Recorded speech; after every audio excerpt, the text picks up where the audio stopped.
今回は、メッシュワークベンチの切断とトリムについて解説していきます。最初に、メッシュを切断について見ていきましょう。メッシュオブジェクトを選択すると、このようにメッシュを切断ツールが有効化します。メッシュを選択した状態で適切なビューに変更します。そして、こちらの部分を切り取ってみたいと思います。メッシュを切断ツールをクリックします。そして切断したい部分のメッシュを囲むようにしてクリックしていきます。ここでは3点をクリックしました。この状態で右クリックするとメニューが表示されます。ここでは内側を選択しましょう。すると、領域内に接触するメッシュが切断されます。それでは元に戻し、別のオプションを行ってみます。メッシュを選択し、メッシュを切断しツールを実行します。このように、領域を選択していき、右クリックします。今回は外側を選択します。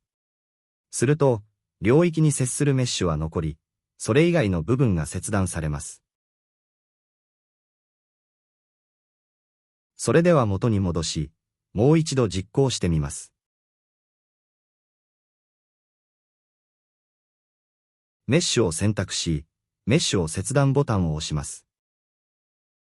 そして、領域を選択し右クリックします。今回はスプリットを選択します。すると、メッシュは2つに分離されます。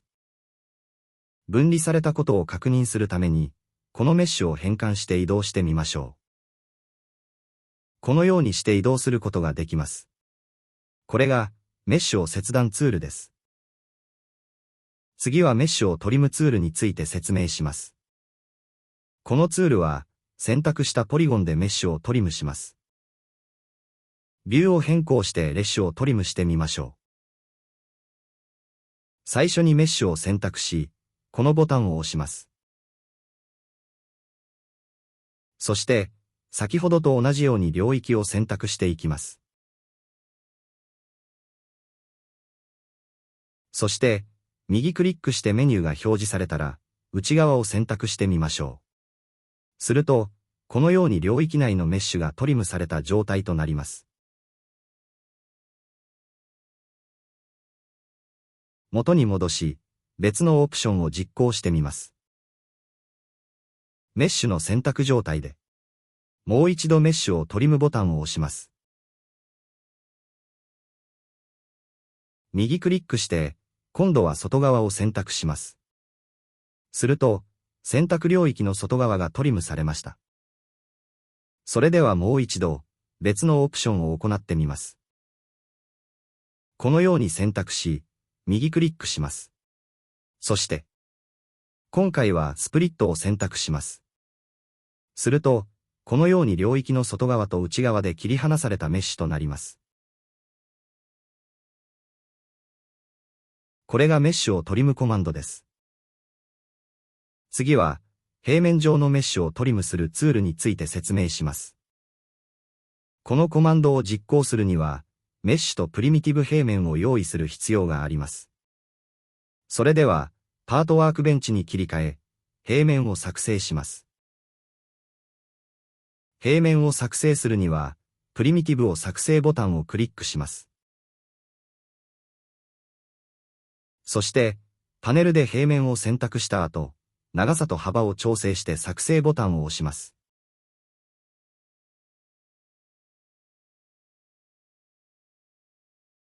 こちらが作成された平面となります。この表示位置を調整して、メッシュを横断する位置に移動します。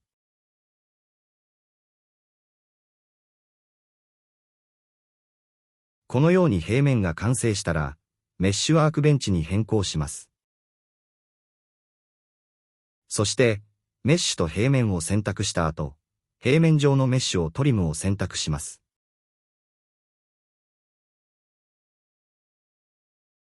すると、維持したい側面を選択してください。というメッセージが出ますので、残したい部分を選択します。今回は下側を選択します。すると、このように上側のメッシュが切り取られた状態となります。元に戻して、他のオプションを実行してみましょう。今回は上側を選択します。すると、下側のメッシュが切り取られた状態となります。もう一度元に戻して実行してみます。今度はスプリットを行ってみます。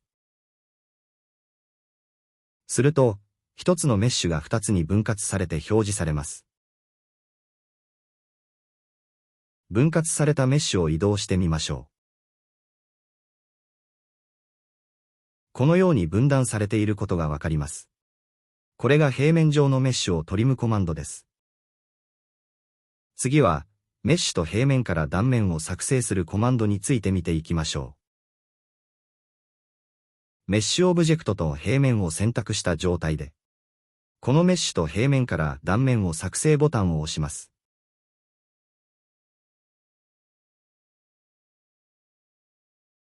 すると、モデルにセクションが追加されます。これが断面となります。この断面を変換して移動してみましょう。これが作成された断面です。元に戻し、横断面ツールを紹介します。こちらの平面は、非表示としておきましょう。そして、このメッシュを選択した状態で、横断面ボタンを押します。すると、このような設定パネルが表示されます。ガイド平面は、XY、XZ、YZ 平面を選択することができます。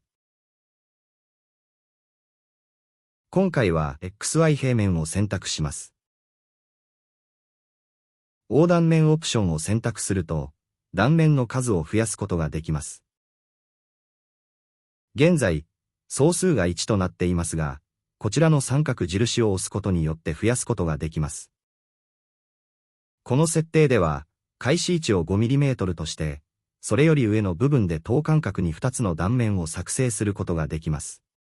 また間隔は自動的に設定されます。それでは、総数を3に変更してみます。こちらのオプションは、距離が小さい場合はエッジを接続します。今回は、のままとしておきましょう。両側オプションは、1で設定した値の前後に、断面を作成するものとなります。この場合、総数が3ですので、1オプションで設定した 5mm を中心として、上に1、下に1の断面配置となります。それでは、この設定で適用を行います。